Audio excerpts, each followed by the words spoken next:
Salmo de número 20, e eu quero convidar os irmãos para lermos apenas o verso 9, o último versículo do Salmo 20.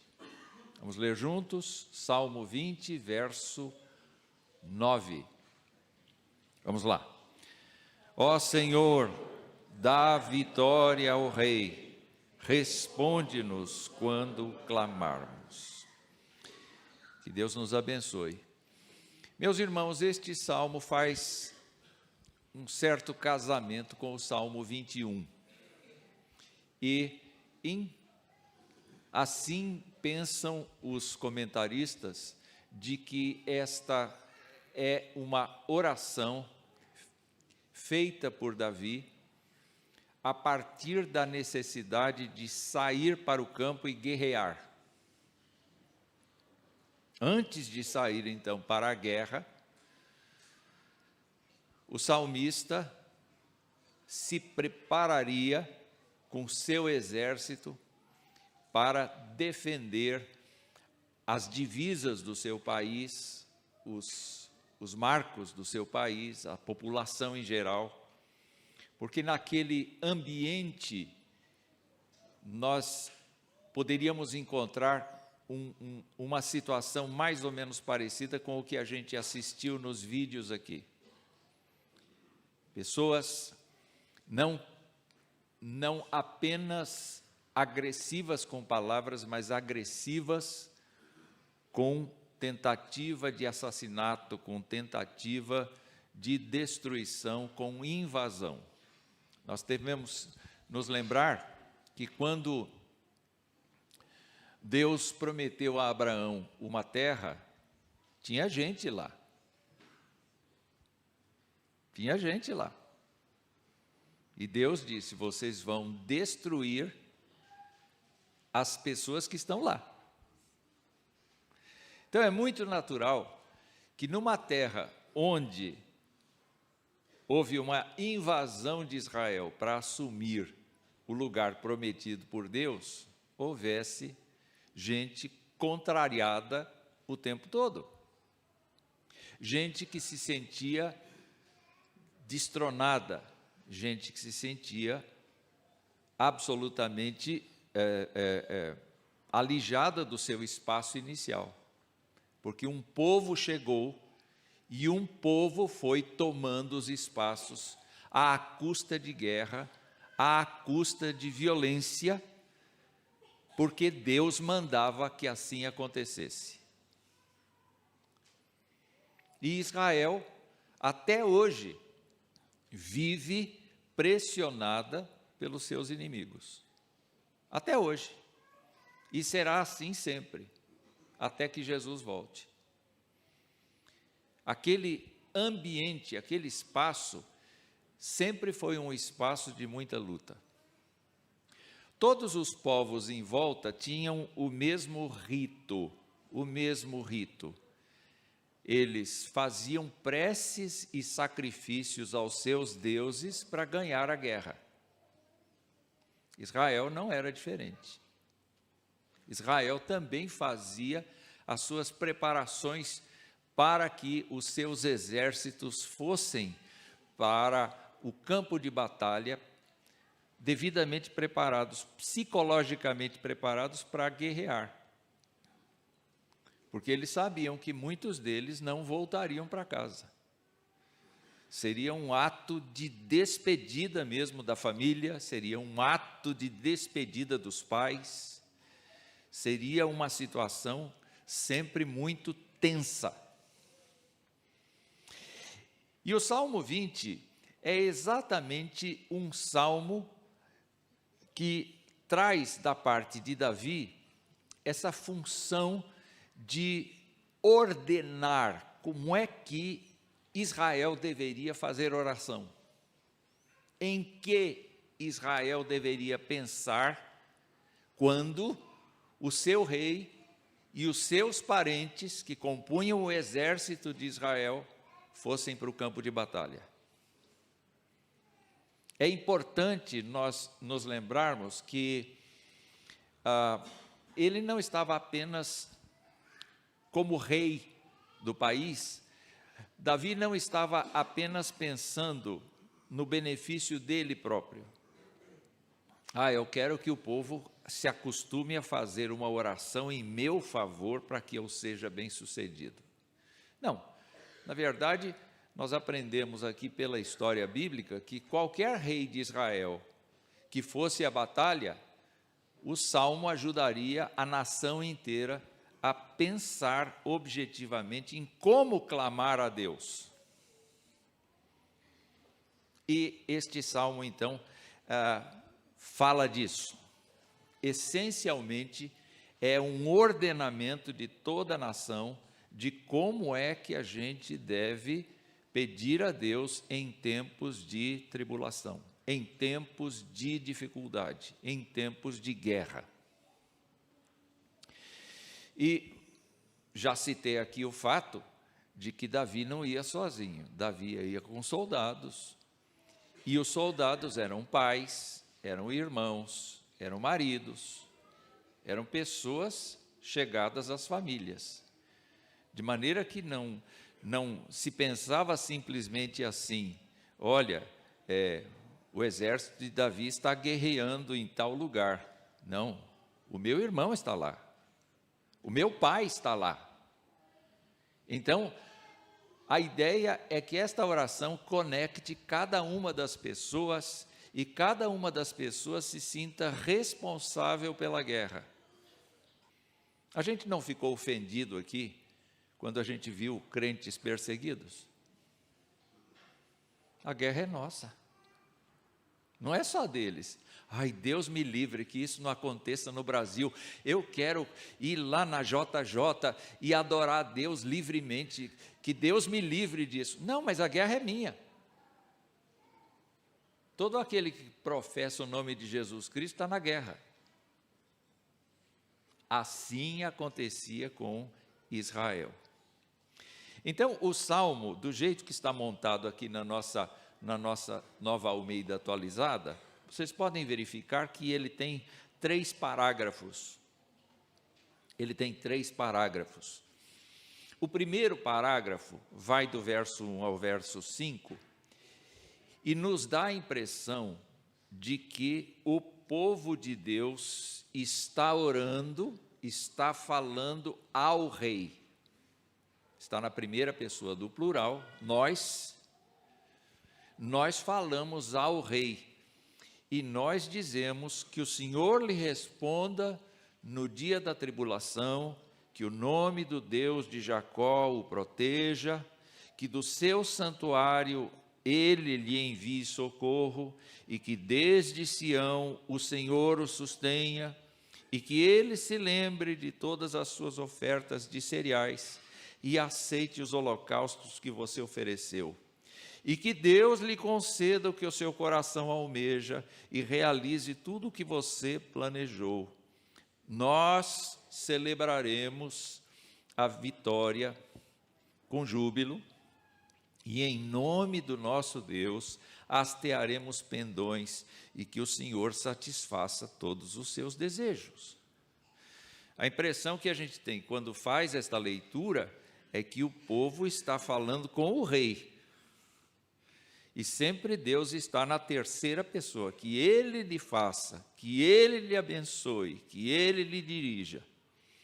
É uma palavra abençoadora. O segundo parágrafo que nós temos aí, começa no versículo 6 e vai até o versículo 8, pela divisão da Nova Almeida atualizada.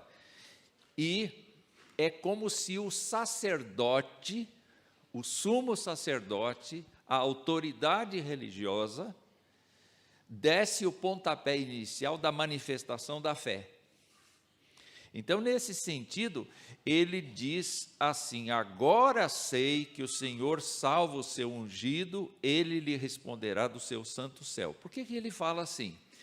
Os intérpretes entendem que entre o versículo 5 e o versículo 6 havia o tempo do sacrifício. Então, se falava esta parte, a primeira parte da oração, e em seguida o rei viria com suas ofertas de cereais e holocaustos, e havia aquele momento de entrega, de confissão de pecados, de ação de graças, aquele momento de culto a Deus, então a autoridade eclesiástica diria para o rei e para toda a população: agora sei que o Senhor salva o seu ungido, ele lhe responderá do seu santo céu com a vitoriosa força da sua mão direita. E aí esta mesma pessoa diria então a todo o povo: uns confiam em carros de guerra e outros em seus cavalos, nós, porém, invocaremos o nome do Senhor nosso Deus. Eles se prostram e caem, nós, porém, nos levantamos e nos mantemos em pé. Então, neste momento do Salmo, não é apenas a oração em favor do rei, mas agora é a manifestação pública do povo de Deus, que vai dizer assim: olha, independentemente dos reveses que nós tivermos, das dores que nós passarmos, das aflições que nós tivermos, nós vamos nos levantar, e nós vamos estar de pé, e nós vamos ser esse povo corajoso. Pensando no Salmo e pensando no cântico que nós acabamos de cantar, quando nós cantamos que o nome de Deus é maravilhoso, para a nossa edificação, nós nos confortamos com essa realidade. Mas para a mensagem que nós estamos pondo na rua, pela transmissão, esse é nosso canto de guerra. Nós estamos dizendo ao mundo que o nome de Deus é maravilhoso. É interessante, porque nós estamos em guerra. Nenhum de nós está em paz. Quer dizer, pode estar em paz interior, não é? Mas não em paz com o mundo. Nós não estamos em paz com o mundo. Aquela pessoa daqui de dentro, que deseja estar em paz com o mundo, não está em paz com Deus. Os valores do mundo não são os nossos mais. Um dia foram, antes da nossa conversão. Mas hoje não são mais. E nós vamos ser perseguidos por isso. O Senhor Jesus Cristo, por meio do apóstolo Paulo, disse assim: todo aquele que quer viver piedosamente em Cristo Jesus será perseguido. Então, quando um crente se aproxima e diz assim: olha, eu sou amigo de todo mundo, todo mundo gosta de mim, é melhor rever isso aí. Porque o crente fala a verdade, o crente usa da sinceridade, o crente usa da firmeza, usa da gentileza, mas da firmeza, não abre mão dos valores, e por isso ele não é bem aceito, não. E se você é bem aceito, preste atenção no cristianismo que você tem. Preste atenção. Bom, a última coisa que nós lemos, o último parágrafo, é então o clamor verdadeiro, né? Parece que o exército está se despedindo, a comitiva está se encaminhando para o campo de batalha. Então, a comunidade inteira está dizendo: ó Senhor, dá vitória ao rei. Responde-nos quando clamarmos. Entramos nesse clima, não é? Entramos nessa história, entendemos um pouco a situação provável que acontece com este salmo. Vamos pensar em alguns pontos aqui. Primeira coisa que a gente pode observar aqui neste salmo, nos versículos 1 e 2, é que o nosso socorro, o socorro do crente, não vem de outra pessoa, nem de outro lugar, a não ser o Senhor dos Exércitos. O crente precisa se acostumar com a ideia de que não é vergonha para ele, em vez de depender do banco, em vez de depender do emprego, em vez de depender de qualquer situação criada por nós, seres humanos, a dependência do crente, o socorro do crente é sempre de origem transcendente. Enquanto que todas as nações eram politeístas, os israelitas eram monoteístas, muitas vezes apanhando por querer ser politeístas também. Mas eles compreendiam determinados tempos da vida dos israelitas. Dependendo das lideranças dos israelitas, eles compreendiam perfeitamente que só Deus na causa. Gostaram dessa? Só Deus na causa. Não tem outra instância a qual um crente deve depender. Por mais que pareça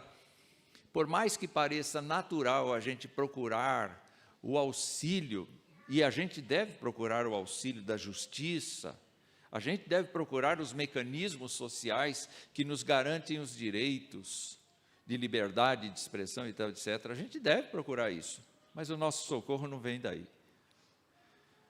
O nosso socorro vem de mais alto. E ele então orienta o povo a pensar assim, que o Senhor lhe responda no dia da guerra, no dia da dificuldade, no dia da saída do exército para o campo de batalha. Os meus parentes estão indo, eu não sei se eu vou vê-los de novo. Então que nesse dia o Senhor responda ao rei, o Senhor responda a cada um dos soldados, o Senhor responda a cada um da população, e que Ele o faça não apenas do tabernáculo de Jerusalém, do Santo dos Santos no tabernáculo, ou então do Santo dos Santos no próprio templo, mas que Ele o faça do seu próprio trono, que o Senhor te responda no dia do seu, no lugar do seu trono, onde Ele está, num alto e santo lugar.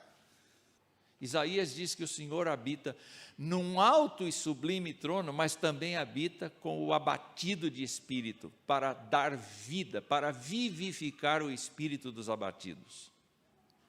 Querido, não há coisa maior do que nós compreendermos que o nosso socorro vem do Senhor. Davi experimentou isso de diversas formas. Muitas vezes ele perguntou: eu devo subir contra os filisteus? Uma vez Deus disse: vai. Outra vez Deus disse: não vai. Deixa eles virem, você dá a volta, e quando você ouvir o barulho na copa das amoreiras, pode saber que eu estou guerreando por você. Isso está lá em 2 Samuel, capítulo 5. O segundo ponto que eu queria destacar aqui é que nós não podemos abandonar, nós não podemos imaginar que a nossa vida espiritual seja sadia se nós não perseverarmos nas ações de graças e na confissão de pecados. A saúde de um crente não se mede porque ele está bom do exame de coração. A saúde de um crente se mede pelo tanto que ele confessa a Deus os seus pecados e constantemente ele entrega o seu corpo como sacrifício vivo, santo e agradável a Deus, que é o culto racional. Os desigrejados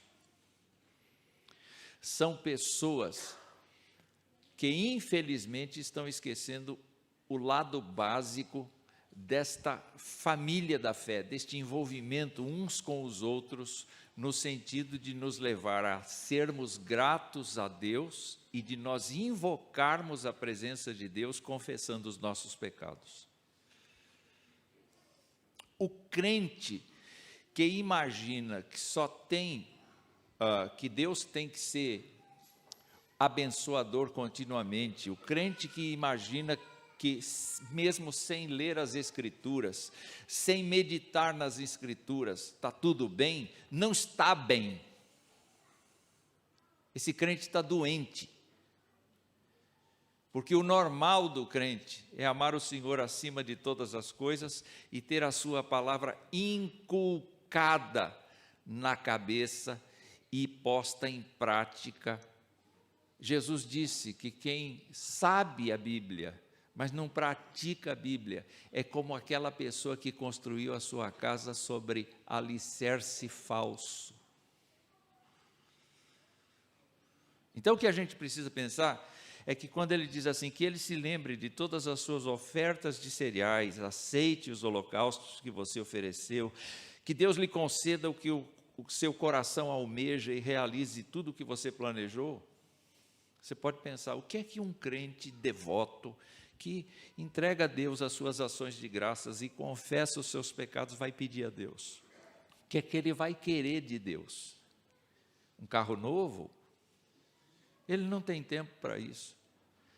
Mas o seu coração é capaz de se lembrar daqueles países que estão sofrendo. Ele se solidariza com os crentes que estão sofrendo no país. Ele se solidariza com quem tem fome. Os valores desse crente são outros, porque são muito aproximados dos sentimentos do Senhor Jesus Cristo. A gente vai ficando crente.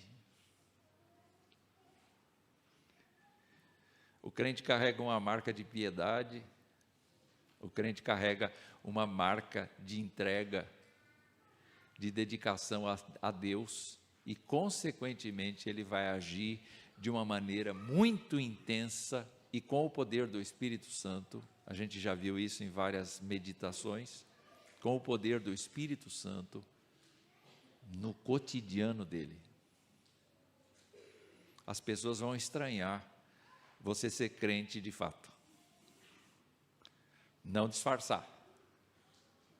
Então, que ele aceite, que ele se lembre daquilo que você faz. Não se trata de uma teologia da retribuição aqui. Se trata realmente do seu compromisso pessoal. O seu compromisso, o meu compromisso pessoal, é de nós vivermos corretamente diante de Deus, numa entrega total. Para mim, Paulo disse, o viver é Cristo, e o morrer é lucro.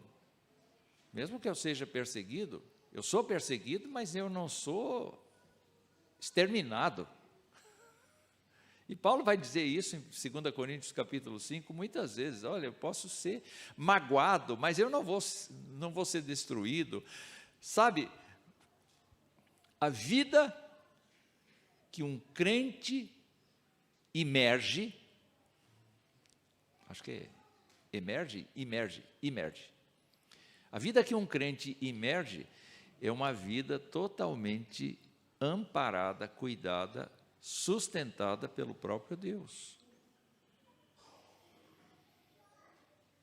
Terceira coisa que eu vejo no texto, queridos irmãos, é que eles, quando saíam com o exército, eles tinham flâmulas, eles tinham pendões, eles tinham bandeiras, não é? E eles eram identificados pela bandeira que eles colocavam. Na bandeira do exército do Senhor está o nome de Deus, o nome do Deus da aliança. É esse nome que a gente utiliza como nossa bandeira. Então, a terceira lição que eu vejo deste salmo é que a nossa celebração deve demonstrar que nós somos do Senhor. Quando a gente ficar contente, a gente não vai para uma churrascaria, a gente não enche a cara, a gente glorifica a Deus. Não é que a gente está fora do mundo, fora da realidade, não. A gente enxerga a situação do mundo, mas a gente enxerga o Senhor que controla a história do mundo, não é verdade? Eu tenho ouvido aqui muitas vezes o pastor da igreja dizer, olha, a despeito de tudo que a gente está passando, é Deus quem dirige a história. O que ele está tentando fazer?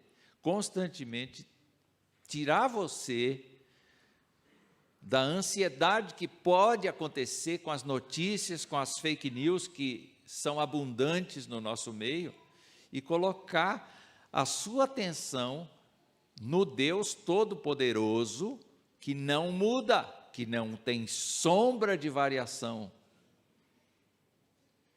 Então, quando você pensa, o que é que me motiva a viver?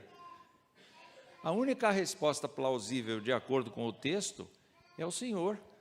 A minha bandeira é o Senhor. Eu vou à luta em nome do Senhor. Eu me lembro de Davi e Golias. Eu posso imaginar, com outras palavras, Golias olhando para baixo e dizendo: ô fedelho, o que você veio aqui fazer? E o Davizinho olha para cima e diz assim: eu vim aqui em nome do Senhor. A minha bandeira é o Senhor. Eu não tenho outra bandeira. A minha bandeira é o Senhor. E eu tenho a impressão que você já viu muitas vezes vídeos na internet que mostram que a pessoa deu um chute, ou então jogou uma bolinha num copo, ou então fez alguma coisa assim, e a bolinha entrou. O que eventualmente você não viu foi um cara todinho vestido de verde, que pegou a bolinha e jogou dentro do copo. E ele, com o chroma key, some. Então você imaginou: nossa, que habilidade do rapaz, que habilidade do atleta. Não, aquilo é enganação muitas vezes. Só que quando a gente pensa no Senhor, o Senhor não engana. Ele realiza tudo quanto é necessário fazer, e Ele opera milagres. Ele opera intervenções até hoje. Você pode dizer: não, hoje a gente só tem a medicina para curar. Não, o Senhor cura com a medicina e sem ela, porque o Senhor continua livre para intervir. Então, que bandeira nós vamos usar? Não é a bandeira da múltipla escolha, só tem uma escolha: a bandeira é do Senhor. A quarta coisa que eu vejo aqui é que nós precisamos continuamente renovar a nossa fé. A nossa fé, diante das circunstâncias, ela é batida. Ela sofre pressões. O tempo todo ela sofre pressões. Então, quando olhamos: agora sei que o Senhor salva o seu ungido, ele lhe responderá do seu santo céu com a vitoriosa força da sua mão direita, não dá espaço para a gente pensar: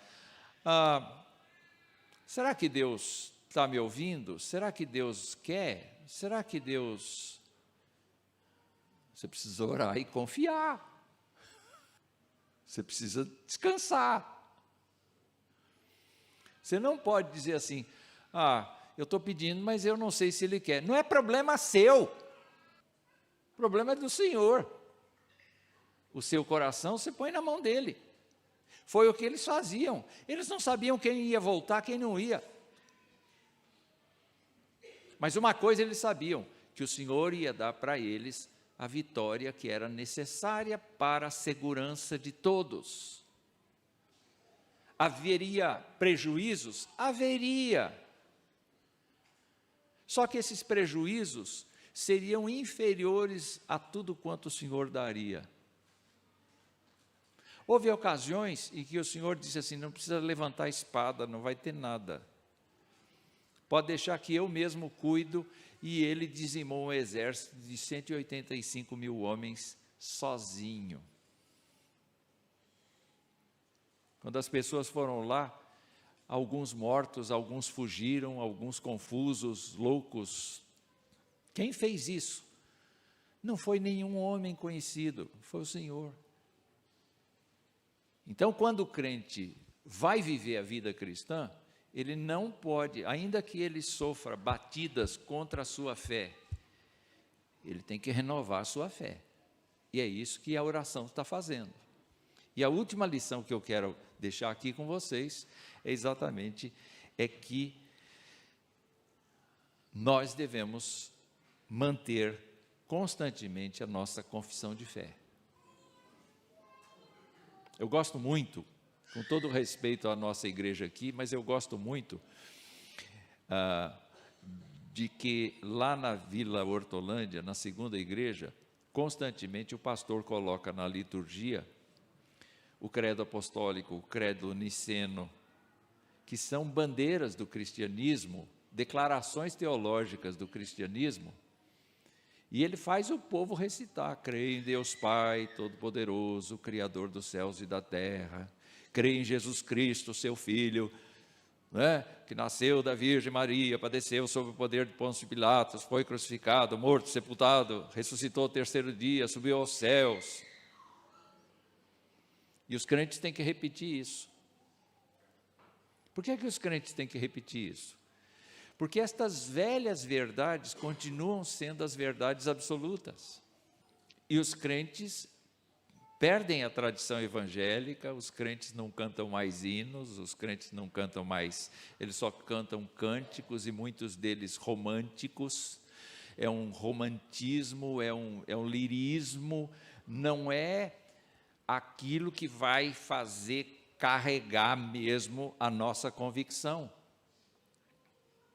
Porque, meus irmãos, está muito fácil a gente acreditar no poder do dinheiro, no poder da medicina, no poder da estratégia, no poder dos planos humanos. Mas o povo de Deus vai dizer: eu não creio em nada disso. Quer dizer, eu uso isso, mas eu não dependo disso. A minha vida está pautada no Deus Todo-Poderoso. A minha vida não tem mecanismos de escape pelas forças humanas. Ainda que eu tenha que interagir com os humanos e fazer o que todo mundo faz, trabalhar, estudar, crescer na vida, aplicar o dinheirinho que me sobra, etc, etc, a minha confiança não está aí, não. Eu não dependo dessas coisas. A bolsa caiu, problema da bolsa. Deus não caiu. Deus não caiu.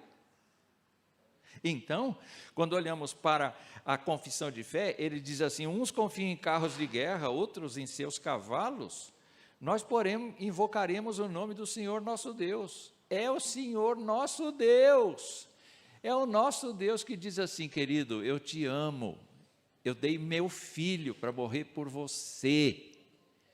Eu estou disposto a te perdoar. Eu estou disposto a te santificar. Eu estou disposto a te dar sabedoria para você agir neste mundo. Seja meu. Se vincule a mim. E você responde com toda alegria. Uns confiam em carros, outros confiam em cavalos. Uns confiam no poder do exército, outros confiam nas estratégias. Confiam nos mecanismos que o homem cria. Eu não. A minha confiança superou isso. A minha confiança está no Deus que me salvou.